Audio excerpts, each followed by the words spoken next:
వైసీపీలో కీలక పాత్ర పోషించిన వారిలో విజయసాయిరెడ్డి ఒకరు. ఆయన్ను జగన్ తర్వాత నంబర్ 2గా చెప్పుకునేవారు. జగన్కు కుడిభుజంగా ఉన్నటువంటి ఆయన పార్టీ వ్యవహారాలన్నింటినీ చక్కబెడుతూ ఉండేవారు. కానీ అనూహ్యంగా రాజ్యసభ ఎంపీ పదవితో పాటు వైసీపీకి కూడా రాజీనామా చేశారు. ఇక తాను రాజకీయాల నుంచి పూర్తిగా తప్పుకుంటున్నానని, వ్యవసాయం చేసుకుంటానని ప్రకటించి సంచలనం సృష్టించారు. అయితే ఇటీవల జరుగుతున్న పరిణామాలు చూస్తుంటే తాను రాజకీయాలకు గుడ్ బై చెబుతున్నట్టు చేసిన ప్రకటన నుంచి ఆయన యూటర్న్ తీసుకున్నారా అనిపిస్తోంది. ఆయన అధికారికంగా రాజకీయాల నుంచి పూర్తిగా తప్పుకుంటున్నట్టు ప్రకటించిన సైలెంట్గా అన్ని వ్యవహారాలను చక్కబెడుతున్నారని తెలుస్తోంది. విజయసాయిరెడ్డి బీజేపీకి టచ్లోకి వచ్చారని అంటున్నారు. ఈ క్రమంలోనే ఇటీవల ఉపరాష్ట్రపతి జగదీప్ ధన్కర్ హైదరాబాద్కు వచ్చిన సందర్భంగా ఆయనకు స్వాగతం పలికిన వారిలో విజయసాయిరెడ్డి కూడా ఉన్నారు. అయితే విజయసాయిరెడ్డి పదవిలో ఉన్నప్పుడు జగదీప్ మంచి స్నేహితుడిగా మారారని, ఆ స్నేహం కారణంగానే వచ్చి ఉండొచ్చని అంటున్నారు మరికొందరు. ఇక తనను కలవడానికి వచ్చిన విజయసాయిరెడ్డికి అడ్వాన్స్ కంగ్రాట్స్ చెప్పారట ఉపరాష్ట్రపతి. ఇంతకీ ఎందుకు అనే ప్రశ్న అందరి మదిని తొలుస్తోంది. వ్యవసాయం చేసుకోవాలని విజయసాయి నిర్ణయించుకున్నందుకు తనకు ఎందుకు అడ్వాన్స్ కంగ్రాట్స్ చెప్తున్నారు అంటూ అందరూ సందేహాలు వ్యక్తం చేస్తున్నారు. అయితే విజయసాయిరెడ్డి త్వరలోనే బీజేపీలో కీలక పదవి అందుకోబోతున్నారని, అందుకే తనకు ముందుగానే శుభాకాంక్షలు చెబుతున్నారని భావిస్తున్నారు. విజయసాయిరెడ్డిని తమిళనాడు గవర్నర్గా నియమిస్తారనే ప్రచారం జరుగుతోంది. ఇదిలా ఉంటే విజయసాయిరెడ్డి తాను రాజకీయాల నుంచి పూర్తిగా తప్పుకుంటున్నట్టు చేసిన ప్రకటన అంతా అబద్ధమని, ఆయన బీజేపీలో చేరేందుకు అన్ని ఏర్పాట్లు చేసుకున్న తర్వాతనే వైసీపీకి రాజీనామా చేశారని అంటున్నారు. అయితే వెంటనే చేరితే మరో రకమైన ప్రచారం జరుగుతుందని, తన రాజ్యసభ స్థానానికి ఉప ఎన్నిక జరిగిన తర్వాత ఆయన బీజేపీలో చేరనున్నారు. జూన్ లేదంటే జూలైలో విజయసాయిరెడ్డి బీజేపీలో చేరడం ఖాయమని చెబుతున్నారు. విజయసాయిరెడ్డికి వైఎస్ఆర్ కుటుంబంతో 3 తరాల బంధం ఉంది. వైసీపీకి ఆయన ఒక పిల్లర్గా నిలబడ్డారు. ఢిల్లీలో వైసీపీ తరపున రాజకీయంగా చక్రం తిప్పిన ఉద్దండుడు.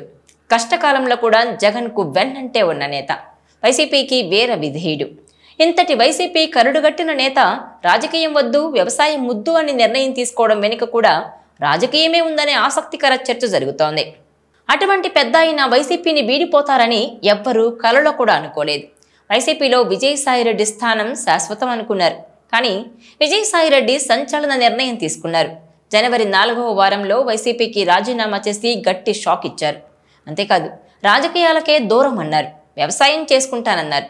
కానీ ఉపరాష్ట్రపతి జగదీప్ ధన్కర్ హైదరాబాద్ వచ్చిన వేళ ఆయనకు స్వాగతం పలుకుతూ కనిపించారు. దాంతో ఆయన రాజకీయం వీడాలనుకున్నా వీడేది కాదని విశ్లేషకులు భావిస్తున్నారు. ఈ క్రమంలో మరో వార్త జోరుగా ప్రచారంలోకి వస్తోంది.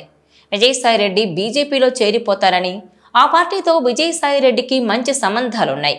2016లో రాజ్యసభకు తొలిసారి నెగ్గిన నాటి నుంచి కేంద్రం పెద్దలతో ఆయనకు గుడ్ రిలేషన్స్ ఉన్నాయి.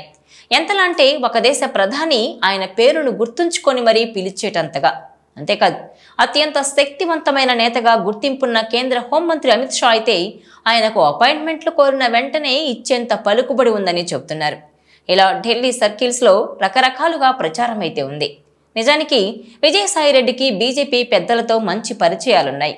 అందుకే ఆయన తాను రాజ్యసభ నుంచి తప్పుకుంటున్నప్పుడు ప్రత్యేకించి మోడీ, అమిత్ షాలకు స్పెషల్ థ్యాంక్స్ చెప్పారు. ఈ క్రమంలో లేటెస్ట్గా జరుగుతున్న ప్రచారం బట్టి చూస్తే బీజేపీలోకి విజయసాయిరెడ్డి వెళతారని అంటున్నారు. దానికి ఒక డేటు, టైము, ముహూర్తం కూడా నిర్ణయించారని అంటున్నారు. ఇటీవల ఉపరాష్ట్రపతి ధన్కర్ హైదరాబాద్ పర్యటనలో ఆయనతో కలిసి ఫోటోలు దిగడంతో ఈ వాదనకు మరింత బలం చేకూరుతోంది.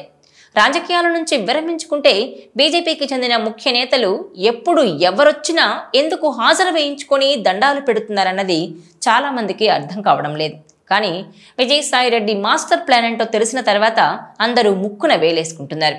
విజయసాయిరెడ్డిపై ఉన్న కేసులు విచారణకొస్తే ఆయనతో పాటు జగన్ కూడా జైలుకి వెళ్లాల్సి ఉంటుంది. అందుకే బీజేపీలో చేరేందుకు ఆయన సిద్ధమైనట్టుగా తెలుస్తోంది. నిజానికి బీజేపీ పెద్దలతో ఈ రోజుకి ఆయన రిలేషన్స్ కొనసాగిస్తున్నారని అంటున్నారు. విజయసాయిరెడ్డి వైసీపీ నుంచి బయటకు రాగానే బీజేపీలో చేర్చుకునేందుకు ఆయనకు ఆహ్వానం అందిందని, కానీ వెంటనే చేరితే వైసీపీని, జగన్ని వెన్నుపోటు పొడిచి వచ్చారన్న అపప్రథ తన మీదకొస్తుందన్న ఆలోచనతోనే విజయసాయిరెడ్డి పొలిటికల్ రిటైర్మెంట్ అన్న ప్రకటన ఇచ్చారని అంటున్నారు. అందువల్ల కొన్ని నెలలు ఆగి చేరాలన్నది కూడా అప్పట్లోనే తీసుకున్న డెసిషన్ అని అంటున్నారు. రాజీనామా చేసినప్పుడు చంద్రబాబుతో వ్యక్తిగత సంబంధాలున్నాయి. పవన్ మిత్రుడు అంటూ చెప్పుకున్న వైనాన్ని అందరూ గుర్తు చేసుకుంటున్నారు. పార్లమెంట్లో హుందాగా వ్యవహరించటం, కేంద్ర ప్రభుత్వంతో సన్నిహితంగా మెలగడంతో విజయసాయి రెడ్డికి తమిళనాడు గవర్నర్ పదవి ఇవ్వబోతున్నారని వార్తలు వినపడుతున్నాయి. మరి ఇందులో ఎంతవరకు నిజముందన్నది తెలియాలి అంటే మరికొన్ని నెలలు వేచి ఉండాల్సిందే. ఇక విజయసాయిరెడ్డి బీజేపీలో చేరతారన్నది కూటమి పెద్దలకు కూడా ఒక ఐడియా ఉందని అంటున్నారు. మరోవైపు చూస్తే విజయసాయిరెడ్డి కనుక బీజేపీలో చేరితే జగన్కు సరికొత్త రాజకీయ సవాల్ ఎదురవడం ఖాయమని, ఏపీ పాలిటిక్స్లో భారీ మార్పులు చోటు చేసుకుంటాయని కూడా చెబుతున్నారు. మరి ఈ ప్రచారంలో నిజమెంత అన్నది కొద్ది నెలలు ఆగితేనే తెలుస్తుందని అంటున్నారు. ఈ వీడియో మీకు నచ్చినట్లయితే please share, like and subscribe R24 Telugu.